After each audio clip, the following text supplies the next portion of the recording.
Welcome to Moments with Marianne. I'm so delighted we're spending this time here today.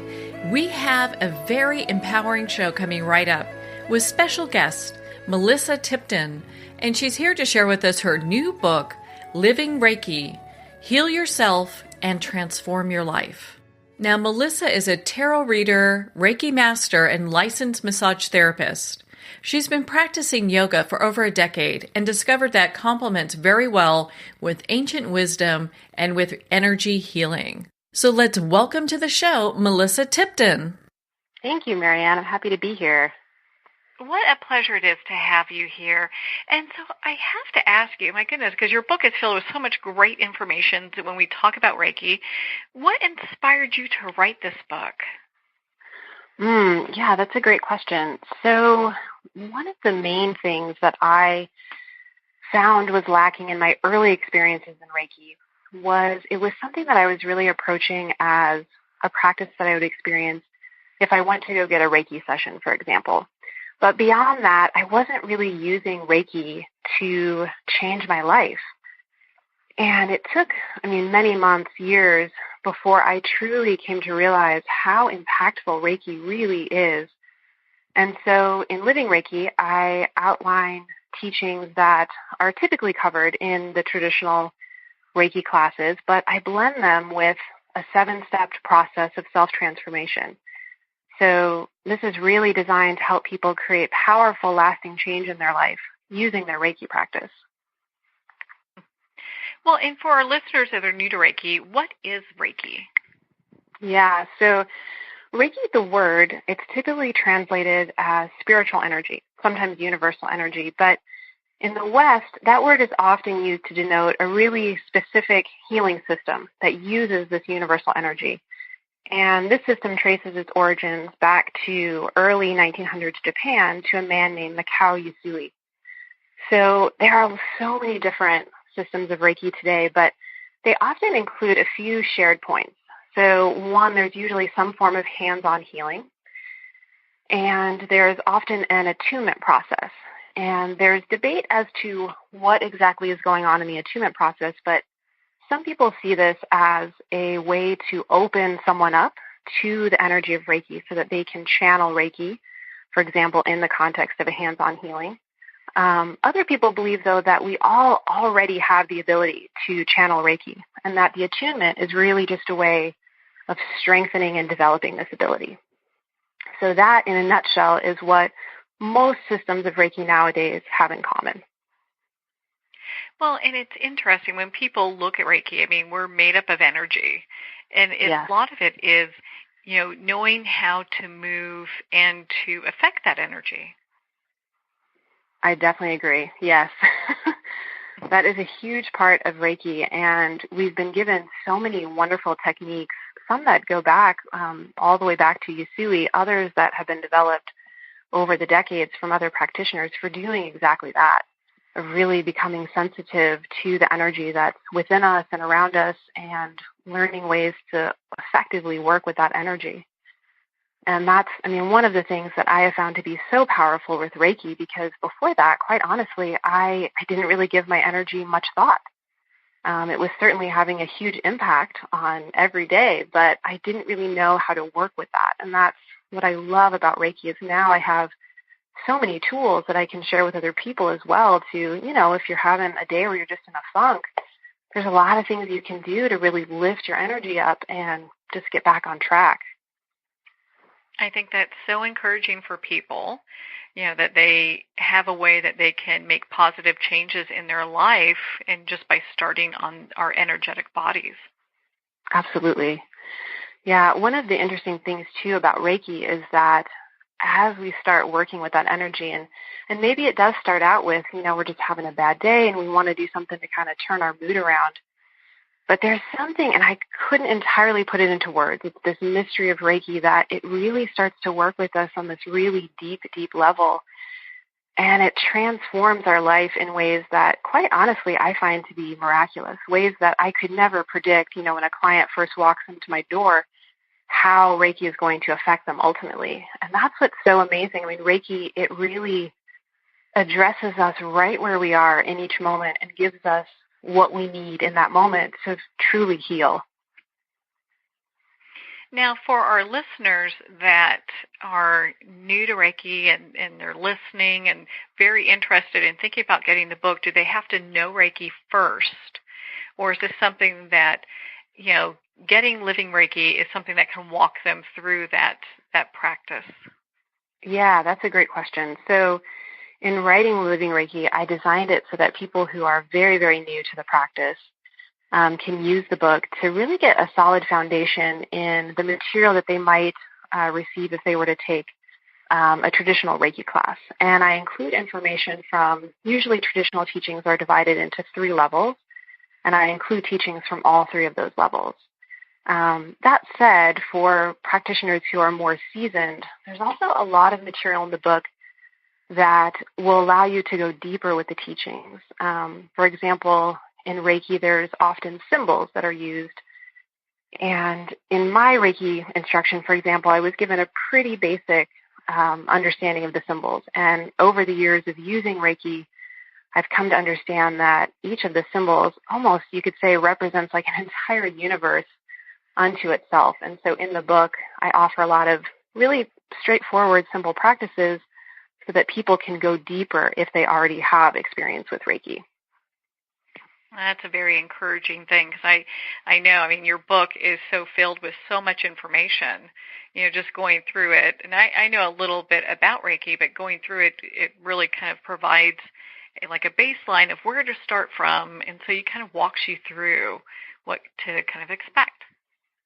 Yeah, that was definitely my goal. I know in my own healing practice, I meet a lot of clients who have never even heard of Reiki, but something in them, when they find out about it, they're just a little bit curious.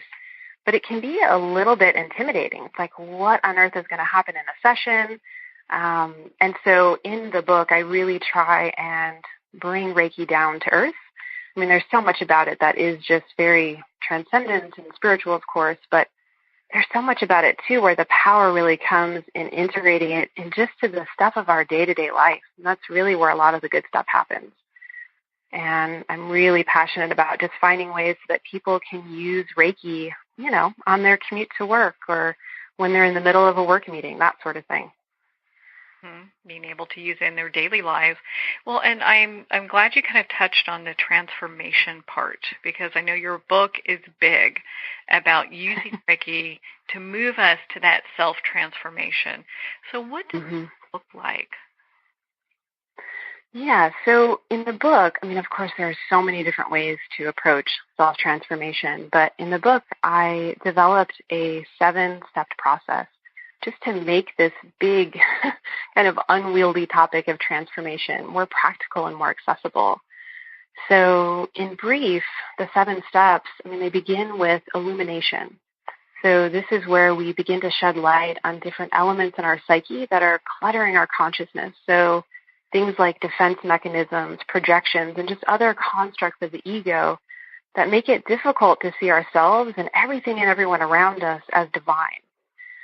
So from there, step 2, this is submersion. This is where we go deeper by really building a bridge between the conscious and the unconscious selves. And this really is at the heart of the book and all 7 steps, because by creating a more productive dialogue between the conscious and the unconscious minds, we feel whole. We remember, in essence, our true self. So from there, step 3, polarization. This is where we heighten our awareness of what I call our inner duality. In the book, I frame this duality in part as the conscious and the unconscious mind. Another variation might be the duality of doing versus being. As I see it, the world we live in is powered by relationships between these dualities, like the charges of a battery. So if we get stuck in seeing one pole as good and the other bad, in whatever forms we experience polarity, you, me, us, them, so on and so forth, we dismantle this battery, and we feel this as a loss of energy and purpose and clarity, and often through increased conflict that we might experience in various aspects of our lives.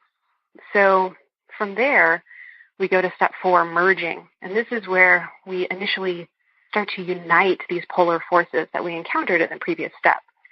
We start to experiment with blending these energies, which gives birth to what Egyptian alchemists referred to as the intelligence of the heart. And I just love that phrase.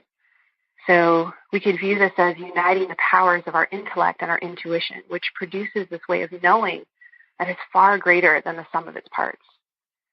We then have the fifth step, inspiration. This takes the creative potential generated by merging these polarities, and it animates it with divine energy. So this introduces elements that are beyond our ability to plan for or control.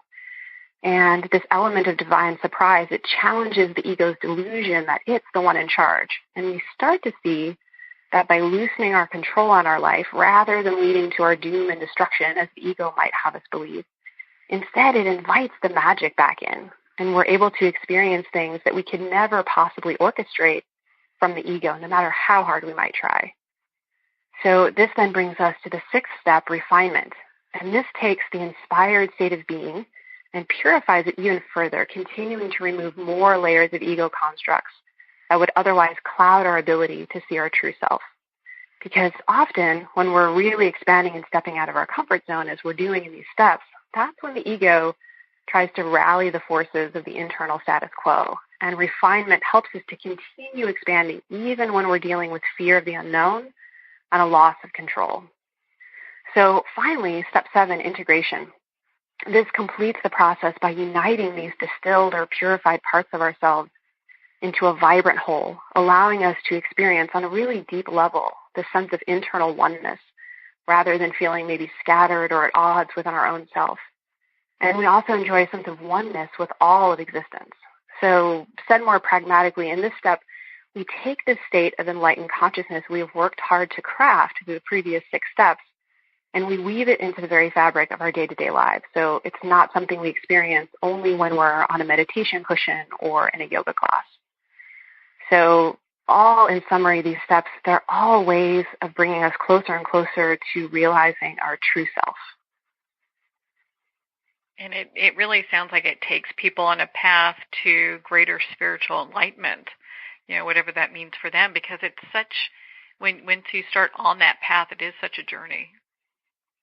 Yes, I would agree. It's definitely, this process came from my own journey that had plenty of twists and turns and ups and downs. And this is essentially the book that I wish that I had had when I was kind of mucking my way through this process. Well, and so for our listeners that are new to you, how long have you been on this journey, using Reiki as part of your life? Yeah, so Reiki, I've probably been using it, I'm trying to think of the dates here, so for about 6 or 7 years is when I started my formal study, but the process goes back longer than that, when I began experimenting with different forms of energy work that eventually led me to really wanting to do a more formal study in Reiki. Mm-hmm. Well, and so one of the steps that you talked about illumination, mm-hmm. As part. Why don't you kind of expand on that a little bit more? Because what is that in Reiki? Yeah, so, and I do want to make clear, so these steps here, this is not something that would be found in a traditional Japanese Reiki class. So there are some people who are sticklers, I guess I would say, for what is and isn't traditional Reiki, and illumination is not traditional Reiki, but it is something that I have found to be very powerful in conjunction with Reiki. The reason being, so illumination, again, this is where we really start to see these things, these thoughts, these ideas that we have that are really preventing us from seeing our true self. So these might be roles that we have, maybe in our relationships, at work, in society in general. They could be defense mechanisms that we're not even aware that we're using. They could be aspects of ourselves that, for various reasons, we're uncomfortable seeing, so we project them onto other people or the world around us. And Reiki, I have found, is so powerful in being able to show us what these things are, but in a way that is gentle and aligned with our highest good. So we're not just wallowing in all these things that are wrong with us, so to speak. It's like Reiki keeps peeling away layer after layer in the spirit of love to help us see our true self. instead of looking at us through the eyes of the ego, which is just so very, very narrow in comparison to the fullness of who we really are. Well, you talk about peeling away layer by layer, or is that done more in a loving, kind of stance? Because I know a lot of times when people start their spiritual path, the things that we look at can be, we can be like, oh, great, now I've got this. Can't believe that's sure. Oh, did that again, Yes, absolutely. So I do think in part it is important for us to adopt an attitude of self-compassion. I mean, there's a piece of it that's our responsibility. But I've also found that Reiki is just really helpful in bringing us into that place. So one practical example would be if you know that you're going to do some, potentially challenging self-inquiry, it'd be really great to give yourself just a mini Reiki treatment before you do that. Because for me and for a lot of my clients as well, like Reiki just brings us into this place where it's kind of like taking this spiritual chill pill. It's like everything is fine. And it's not like all butterflies and roses, but it's just like we know that ultimately everything is going to be okay. Even the challenging things, they're coming up for a reason. And we're well equipped, especially with the support of Reiki, to respond to them. Mm-hmm. It gives us that tool that we can walk through, looking at these things without really being so judgmental. Absolutely, yes. And going back to some of the original teachings of Reiki from Mikao Usui, Usui left us a number of tools from the Reiki symbols and the mantras to, again, just the hands-on healing techniques and something called the Five Precepts that, there's so many different things in the system of Reiki that can support us in just staying in this place of non-judgment and compassion, not only for ourselves, but for other people. What a beautiful place to come from, especially when we can look at ourselves with the same compassion that we would, other people, those around us. It's really interesting to be very compassionate and easy to be compassionate to people who we care about, but sometimes to ourselves it's like, ooh, that's a tough one. Yeah, I'm glad you brought that up because that is actually a big piece of the book, is doing work on ourselves first and foremost, and then the benefits just naturally overflow to affect the people in our life. I just know as a healer, if I don't take care of myself, I have truly nothing to give to my clients. I really would just be phoning it in. And I feel like no matter what we do in our lives, if we're not practicing self-care, we aren't able to live our best self. And so that really, even in traditional Reiki practice, the first level, it's very focused on self-healing before you even start doing any healing for other people, because Mikao Usui himself realized that if you can't do this work for yourself, you can't effectively do it for other people. Mm-hmm. It's always really easy to try to fix the other person than us, right? Yes. I've heard about that before, where people will go to counseling going, I need to fix him, or her, or whatever. It is like, ooh, really need to start with you. Yeah, let's start over here. And I, part of what went into this book was actually my own experiences in therapy, and that was a huge theme of continually coming back to like, okay, I got to work on myself. And that's a big part of the 7 steps, is really just gently bringing our focus with compassion back to ourselves, because that's where we are most effective in terms of transformation. Able to move things forward. Well, you touched on something when we first started this discussion. You talked about attunement. So what does that mean as far as attunement goes? And what would some of the challenges that, because I know there's challenges that we face with attunement, what would some of those look like?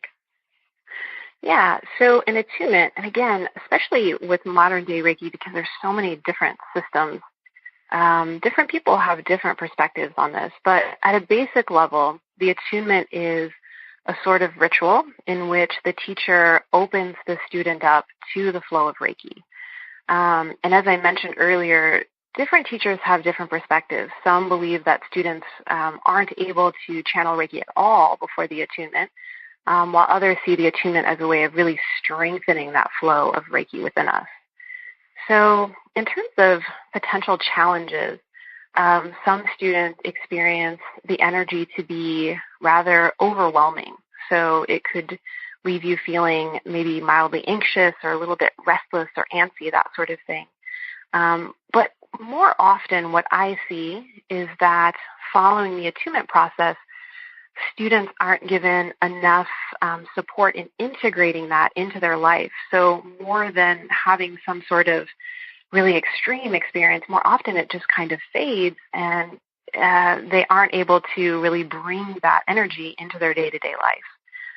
So, and there are various practices that people can use. One of the things in the book that I really focus on is how to do exactly that, how to transition from, wow, I had this amazing experience in the attunement to, okay, now I have to, do the laundry and go to work. And how do I keep this energy alive in my life? Is that like for most people a stumbling block for them where they come up and they're like, well, I'm feeling this great energy and I've got to do this work. How am I going to make this all work? How am I going to balance this? Yeah, I think it's pretty common, especially because a lot of times Reiki practice, or in some cases just spiritual practice in general, is something that we might see as, the special thing that I do at these special times. And in that case, it can be really hard to think of how do we fit this into an already really busy schedule for most of us.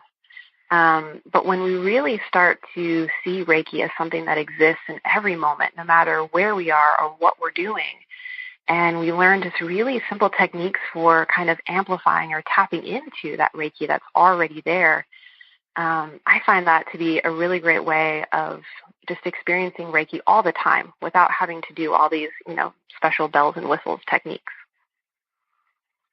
Well, I think that's really encouraging for people because when, they look at this and like, I'm going to have to face some of these challenges and some of these things that come up, it's not as daunting, I think, as a lot of people will think. It's something you just walk through on a daily basis. Yes. And with Reiki, what I have found, too, is that Reiki will only bring to the surface the things that we are well-equipped and ready to deal with in that moment. I have never found Reiki to overwhelm someone with information or energies that they're just not prepared to handle in that moment. Now, of course, we can put ourselves in situations where maybe we are amping up the energy a little bit too much, but if we're really using Reiki in the way that it was traditionally used, that has never been something that I've experienced. Reiki just meets us right where we are in that moment and gives us precisely what we need in that place. Oh, that's perfect. Well, and I know in your book you also talk about archetypes, and I'd love for you to explain what those are and how this, kind of dovetails with living Reiki. Yeah, sure. So I see archetypes as these, you might think of them as categories of experience, things like love, faith, and they exist, I believe, following the work of Carl Jung, in the collective unconscious. So, for example, if we take the archetype of the mother represents all of the different ways that we could experience the energy of the mother. However, when we come down into this physical form and we experience, for example, our biological mother, that experience might be very, very different from the infinite potential of the archetype of the mother. So based on our individual life experiences, our experience of that energy might have, again, like a lot of twists and turns or maybe some blind spots and some hiccups in certain areas. And so one of the ways that I find Reiki to be really powerful is it can heal our relationship to these archetypes so that we are no longer limited in experiencing these really powerful fundamental energies based solely on our past experience in this life.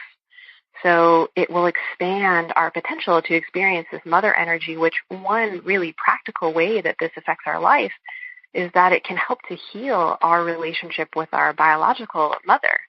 But it goes much beyond that, too, because the archetype of the mother, I mean, this deals with things like creativity and nourishment that go beyond just that human relationship.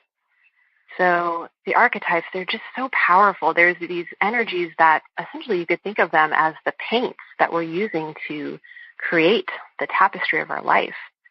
So if our paint tubes only have like a tiny little smidgen of the original paint in it, we're just limited in what we can create. But Reiki can help us, again, reconnect with the original archetype so that we're painting with the full range of colors. As you were doing your research for Living Reiki, was there anything that surprised you or that came up and you're like, gosh, this is very important. We've got to include this?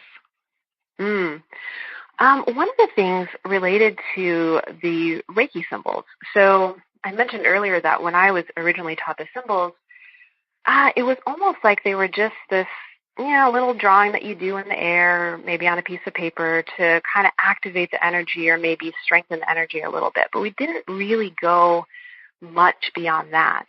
But as I was doing my research, particularly there was a book, The Inner Heart of Reiki by Franz Stina, and he really gets into looking at Reiki as a means of remembering the true self, and the symbols are seen essentially as guideposts on this path of remembrance of the true self. So just looking at this different perspective of Reiki, that inspired me to start really meditating on the symbols and not just taking them at face value. And again, it just opened up this whole universe of experience with Reiki energy that I had never even thought of before in working with the symbols. So that was really, really interesting and really valuable. Well, to kind of piggyback on that, in your book you talk about conscious clearing, Yeah. and how does that all relate? Yeah, so one way to relate that, well, let's back up and talk about what is conscious clearing. So this is actually very similar to what we were just talking about with the archetypes. So you can think of our energy system as being constructed of, let's use the metaphor of pipes, like plumbing pipes. And over time, for various reasons, those pipes can become clogged or even kind of bent out of shape, making it really difficult for energy to flow through these pathways. So conscious clearing is a practice that really allows us to, first of all, recognize where these obstructions are happening, because sometimes we're just so used to it that we don't realize that we're having to do all these workarounds to, get around a possible obstruction. So we recognize them, but then we have these tools, and to bring back what we were talking earlier about an attunement is one powerful way of doing this, of really clearing out those pipes so that the energy can run more freely through there. And energy, we can think of this too, the work of Cindy Dale, a really famous energy worker. She calls energy information that vibrates, and I love this. So when we think of conscious clearing, when we're actually allowing more energy to flow through us, we have at our disposal more information, which can be information about ourselves. That's really important, maybe in making decisions in our life, and information about other people in the world around us that can support us in building healthier relationships. So it's just such a powerful practice that affects all areas of our life. What if someone's having a difficulty understanding if they need to be doing some clearing on themselves or not? They're not really sure, like, should I be doing this? Should I not? What's like a sign that they might need to be doing that? So probably one of the signs that I see most often, both in my own life and with clients, is this sense that you're essentially paddling upstream in life. You don't have this sense of being supported or guided. When we've gone through conscious clearing or some similar process, the way that I experience it is there's this kind of energetic momentum to the things that I do. I feel like I'm guided and supported, like I'm riding this river of the divine, so to speak. And when I'm not feeling that, when things are just like everything just seems to take so much energy and it's just nothing's really working with any sort of ease, that's when I know I'm like, oh, okay, I need to go back and do some clearing here. So that's something I think a lot of people can probably recognize in their own life, where it just feels like things are not working very well. It's just they can't seem to maybe get projects started, or once they get started, they can't, bring them to fruition, that sort of thing. And another sign, too, is, for me, is if there's a feeling of resentment to a lot of things that you're doing. And it can be subtle, but just, I don't want to have to do this, or, I don't want to say yes to this. That is another sign for me that we've got some stuff that just needs to be cleared out.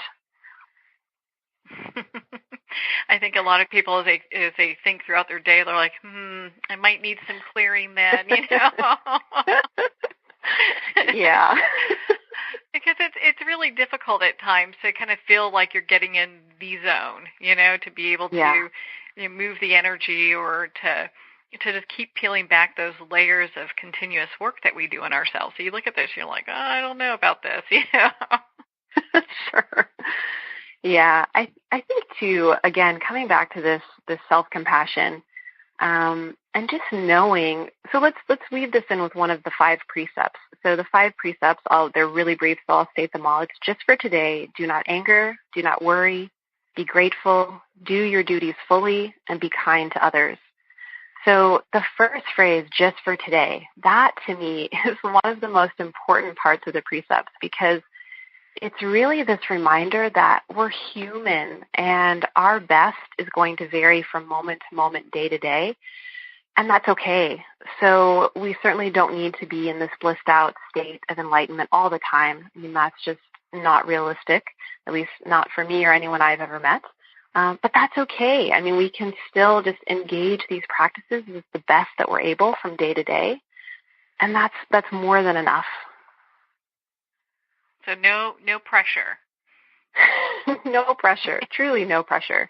I mean, this is a process that's meant to be lived. It's not this static ideal. And in the living of it, life is just messy. It's beautifully messy, and that's exactly the way it's supposed to be. And to me, that's precisely how Reiki practice is supposed to be as well. Yeah, it's kind of this, because it's so organic and it gets messy, and it's okay. Life isn't colored in between the lines, Absolutely. Well, and so what final thoughts do you want, for people that are picking up Living Reiki, what kind of thoughts do you want to leave them with? Yeah, so I think the biggest one is just this idea of the true self. So this is this part within us that is beneath, again, all of the layers of persona and roles, and the should-dos and the have-tos.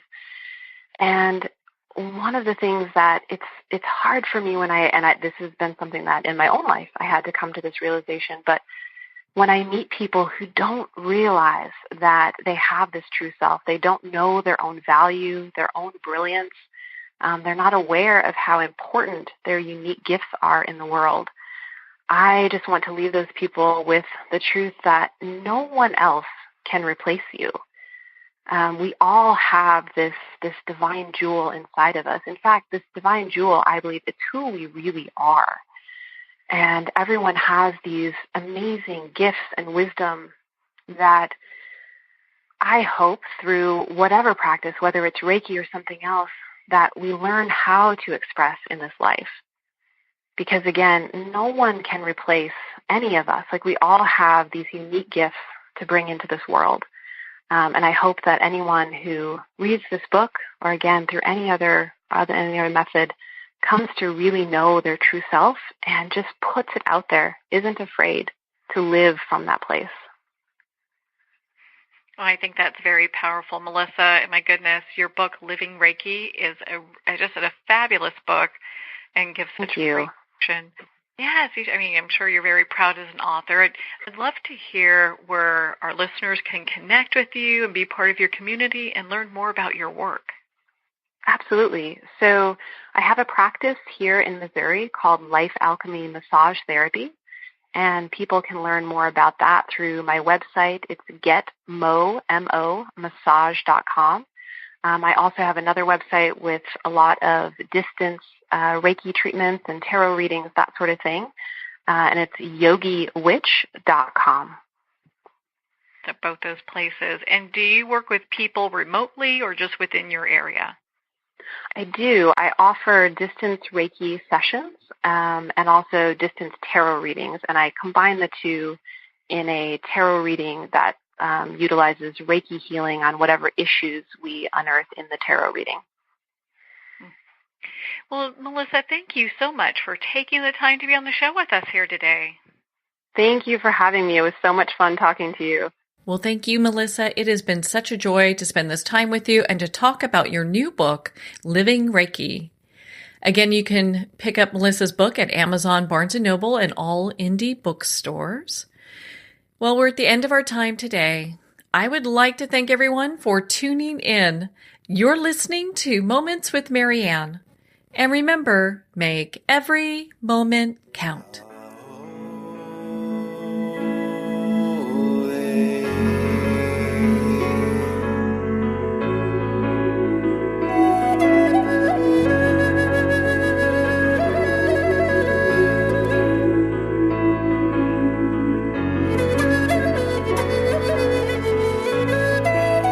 In a single moment, your life can change. Moments with Marianne is a transformative hour that covers an endless array of topics with the best of the best. Her guests are leaders in their fields, ranging from inspirational authors, top industry leaders, and business and spiritual entrepreneurs. Each guest is gifted and a true visionary, a recognized leader in her own work, and while teaching others to develop, refocus, and grow, Marianne will bring the best guest and sometimes a special surprise. Don't miss this. You never know just which moment will change your life forever. Moments with Marianne airs every Sunday, Monday, Thursday, and Friday at 8 p.m. Eastern and 5 p.m. Pacific Time. Make sure to tune in and visit momentswithmarianne.com for more information.